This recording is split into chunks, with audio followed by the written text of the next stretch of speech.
सातटा जि माने इलेक्शन थांखांबाय बेवहाय हाग्रामाया रायजोफोरजों जोगार जाखाबाय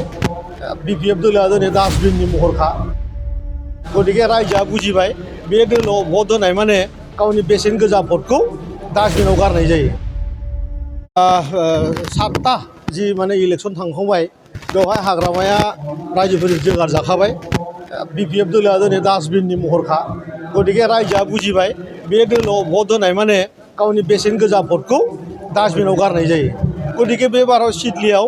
1 लाखनिबो बारा जों माने भट मोनगोन बेयाव सियर जाना दं आरोखि सिडलियाव। माबायदि गाज्रि रोखोम जेननाया माबायदि गाज्रि ना आं बेखौनो बुंबाय बेफोरनि उनाव आरो बिपिएफ होनना जे दोलो दंबावो बे माने चिरां डिस्ट्रिक्टआवबो गैलिया आरो बाक्सायावथ' गैखायानो आरो चिराङाव जि साफा सानै दंमोन बिथांमोनाबो बुजिबाय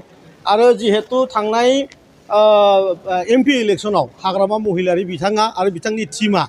बे चिरां ओनसोलनि साहा ओनसोलाव ख्रिस्टान आरो हिन्दुखौ लानानै बिराद गिदिर मोनसे बेले बेजे सोमजिहोदों। बयबो मिथिखागौ 2021 मायथाइयाव देबरगाव समस्टिनि MCLA बा हाग्रामा महिलारि बिथाङा सरकारि बिटिसिनि जि फैसा 600 कोटिनिनो बांसिन 300 कोटि रांखौ प्रमद बर' बिथाङा ख्रिस्टानफोरनि चार्च लुनानै होगासिनो दं होननानै बिथाङा देशनि प्रधान मन्त्रि नरेन्द्र मदि बिथांनो मोनसे गावनि बेटआव साबमिट होदोंमोन। गतिके दिनैनि दिनाव उल्थायै आरोबाव फिन साहा ओनसोलाव बिथांनि साला सामुन्डाफ्रा जायनोखि माने हारिनि जोलै होननानै बुंबाबो भुल जाया माने अलवेज बिथांमोना नेगेटिभ गाज्रि सिन्ताधारा गासिबो दल संगठननिफ्राय होखारजाजोबखानाय जोगार जाजोबखानाय सुबुंफ्रा साहा ओनसोलनि ख्रिस्टान समाजनि अन्थाव बाथाव रायजोफोरखौ बिथांमोना गाज्रि मोनसे मेसेज होदों जे माने UPPL फैयोब्ला जोङो माने ख्रिस्टान माखासेया माने बे ओनसोलखौ गारनांगोन गासिबो हिन्दु जानांगोन बेबायदिनो गाज्रि खैसार माने मावजिफोरनि आखल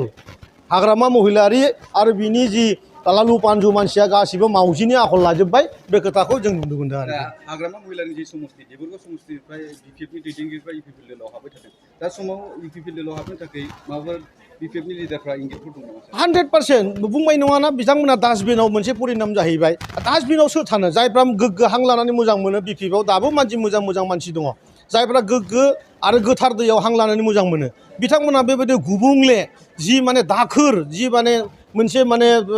राजनितिक दोल बे दोलोआव थानानै बिथांमोना दिनै हां लानो हायाखै। बेनिखायनो देबरगावल' नङा गासैबो समस्तियावनो माने हाजार मानसिया दा बिपिएफनिफ्राय UPPL दोलोआव हाबफैदों आरो बिसेसकरि बर' रायजो राजाखौ आं खावलायो जे आरो थांनाय समखौ बावनांगौ आरो प्रमद बर'नि गोदान सानखांथि जि माने जोंनि बे बर' हालामनिफ्राय माने स्पेससिम लागै लांनायनि जि मोनसे लामा बानायदों चिराङावनो जों बेखौ जात्रा खालामबाय लेब बानायबाय बेनिफ्रायनो स्टार्ट गोबां माने सेन्टारबो जों खेवनो